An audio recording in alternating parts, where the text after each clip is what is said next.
जिस संविधान की वजह से वो आज वो गृह मंत्री बने बैठे हैं, वो तड़ीपार, अनपढ़, गुंडा और भारत रत्न अम्बेडकर साहब की का जो अपमान किया है उसने, जो सरकाज़म यूज करके जो संसद में मजाक उड़ाया है, उसके लिए पूरे भारत की जनता से, युवकों से उसे माफी मांगनी चाहिए, हाथ जोड़ के, और इस्तीफा देना चाहिए उसे।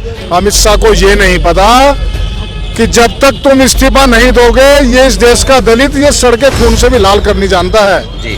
जब इस देश को आजादी दिलाई है तो इसके दलितों ने, मुस्लिमों ने ये सड़कें खून से लाल कर दी थी। आज जो ये तड़ीपार अमित शाह अपने आप को जो हिटलर मान रहा है, संविधान का बदलने का जो सोच रहे हैं और लोकतंत्र की हत्या जो ये कर रहे हैं, आज ये देश की जनता सब सड़कों पर है।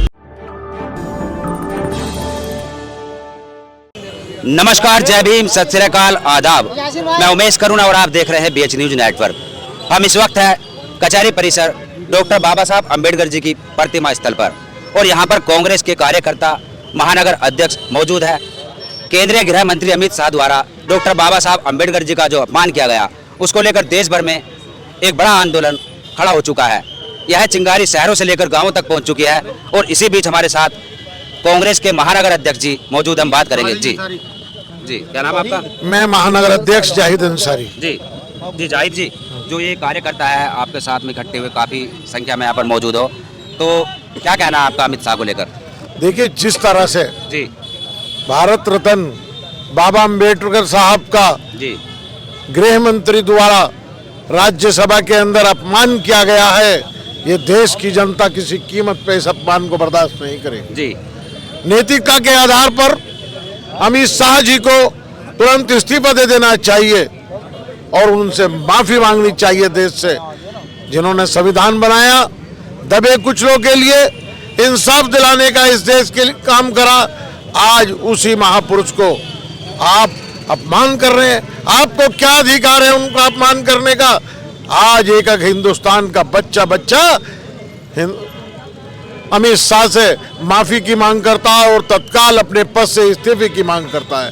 कांग्रेस पार्टी, राहुल गांधी, प्रियंका गांधी द्वारा ये आदेश हुआ है कि हम जब तक चैन से नहीं बैठेंगे, सड़क से लेकर सदन तक हमारा आंदोलन जारी रहेगा, जब तक अमित शाह माफी नहीं मांगेंगे और अपने पद से इस्तीफा नहीं देंगे। जी हाँ, जो ये शब्द थे गृह मंत्री अमित शाह जी के कि डॉक्टर बाबा साहब अम्बेडकर जी जो नाम है, यह एक फैशन हो गया है, अम्बेडकर अम्बेडकर अम्बेडकर करते हैं, यदि इतना भगवान का नाम ले तो 7 जन्मों तक स्वर्ग मिलेगा, ये बात कही थी अमित शाह ने। और इसको अमित शाह का कहना है कि पूरी वीडियो देखे अगर तो पता चल जाए, कोई उसने बुरा नहीं कहा, गलत नहीं कहा। इसको कैसे देखते हैं आप? देखिए, ऐसा है, और इससे ज्यादा वो क्या अपमान कर सकते हैं? जी, हम रोज कहेंगे, बाबा साहब रोज कहेंगे, अमित शाह तुम्हारे अंदर हिम्मत है तो रोक के कहो, इस देश को, दबे कुचलों को इंसाफ दिलाने वाले, जिन्होंने इस देश का संविधान बनाया, जिन्होंने हिंदुस्तान के हर नागरिक को उसका अधिकार दिलाया, समाज में जीने का अधिकार दिया, आज उसी बाबा साहब को, हमारे भारत रत्न बाबा साहब अम्बेडकर साहब को अमित शाह द्वारा जिस तरह से टिप्पणी की गई है, हम कड़े शब्दों में इसकी निंदा करते हैं। और हमने कहा है, जब तक वो इस्तीफा नहीं देंगे, माफी नहीं मांगेंगे, कांग्रेस पार्टी सड़क से लेके सदन तक इस आवाज को उठाती रहेगी।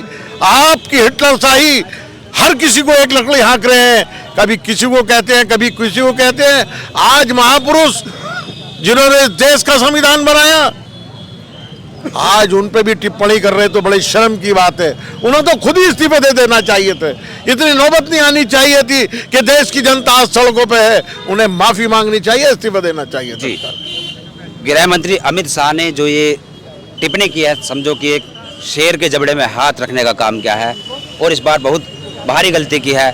जहाँ तक देखा जा रहा है कि आज देशव्यापी आंदोलन हुआ, तमाम पार्टियों ने, तमाम विपक्षी दलों ने सड़कों पर दिखाई दिए, यानी कि शहरों से लेकर गांवों तक यह चिंगारी पहुंच चुकी है। और अब देखना होगा कि यह आंदोलन कितना बड़ा रूप लेगा और कहां तक जाकर रुकेगा। अमित शाह ने जो अपमान डॉक्टर बाबा साहब अम्बेडकर के लिए कहा है, उन्हें इस्तीफा देना चाहिए और पूरे देश की जनता से माफी मांगनी चाहिए। जिस संविधान की वजह से वो आज वो गृह मंत्री बने बैठे हैं, वो तड़ीपार, अनपढ़, गुंडा और भारत रत्न अम्बेडकर साहब की का जो अपमान किया है उसने, जो सरकाज़म यूज़ करके जो संसद में मजाक उड़ाया है, उसके लिए पूरे भारत की जनता से, युवकों से उसे माफ़ी मांगनी चाहिए, हाथ जोड़ के, और इस्तीफा देना चाहिए उसे। जी। और ऐसा लग रहा है कि अमित शाह इस समय तानाशाह हो चुके हैं, जैसे कि आप भी कह रहे हैं कि वो इस्तीफा नहीं देंगे और ना ही माफ़ी मांगेंगे। ये सरकार तानाशाही की तो सरकार है। ये जी। लोकतंत्र की हत्या कर दी है इन्होंने।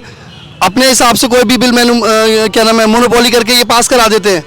तो ये क्या नाम है संविधान की और लोकतंत्र की ये हत्या करते आ रहे हैं। इनका उद्देश्य यह है संविधान को बदल दें।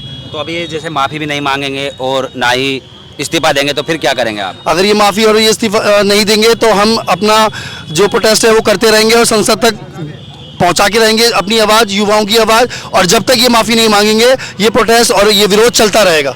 जी। देखिए युवाओं में भी काफ़ी आज रोष है, काफ़ी जोश है। गृह मंत्री अमित शाह ने जो टिप्पणी की है बाबा साहब के बारे में, वो इतनी बुरी की है। उन्होंने सदन में कहा है कि माननीय अध्यक्ष महोदय एक ट्रेंड चल रहा है, अम्बेडकर चल रहा है फैशन, ठीक है ना। तो जो ये फैशन चल रहा है ना, ये आज पूरे देश की आवाम जो सड़कों पे है, ये उसी फैशन का परिणाम है। जी। और अमित शाह ये चाहते हैं कि मैं हिटलर शाही करके इस देश के दलितों को, अल्पसंख्यकों को, करोड़ों दलितों के, अल्पसंख्यकों के, मुस्लिमों के मसीहा के बारे में वो इतने अपशब्द बोलेगा। तो ये देश की जो जनता है ना, अमित शाह को ये नहीं पता कि जब तक तुम इस्तीफा नहीं दोगे, ये इस देश का दलित ये सड़कें खून से भी लाल करनी जानता है। जी। जब इस देश को आज़ादी दिलाई है तो इसके दलितों ने, मुस्लिमों ने ये सड़कें खून से लाल कर दी थी। जी। आज जो ये तड़ीपार अमित शाह अपने आप को जो हिटलर मान रहा है, संविधान का बदलने का जो सोच रहे हैं और लोकतंत्र की हत्या जो ये कर रहे हैं, आज ये देश की जनता सब सड़कों पे है। और कांग्रेस का एक एक कार्यकर्ता घर से बाहर है। जब तक अमित शाह माफी नहीं मांगेगा और इस्तीफा नहीं देगा, कांग्रेस का आंदोलन यूं ही जारी रहेंगे। जी। कल 25 दिसंबर है और मनुस्मृति दहन दिवस भी मनाया जाता है, जैसे डॉक्टर बाबा साहब अम्बेडकर जी ने 25 दिसंबर 1927 को मनुस्मृति दहन करके वह काला कानून जो कि यहाँ के बहुल्य आबादी व महिलाओं के विरोध में था, उसका दहन किया था। उसको लेकर आपका क्या कहना है? कुछ लोगों का कहना है कि अमित शाह का भी मनुस्मृति दहन जो दिवस है कल पुतला फूका जाएगा उसी के साथ में। ऐसे देखो, जरूर पुतला फूकना चाहिए। जी। बाबा साहब ने महिलाओं को वो अधिकार दिए कि आज एक एक महिला उनको अपना भगवान भी मानती है। बिल्कुल जी। और मुझे कहने में कोई संकोच नहीं है, बाबा साहब मेरे भगवान हैं। मैं भगवान मानता हूँ बाबा साहब को। बिल्कुल। और उन्होंने उन लोगों की लड़ाई लड़ी है जी। जो इस देश के जी। दबे कुचले लोग थे। महिलाओं का उत्पीड़न होता था तो उनको जीने का अधिकार दिया, एक हमें हथियार दिया संविधान। बिल्कुल बिल्कुल।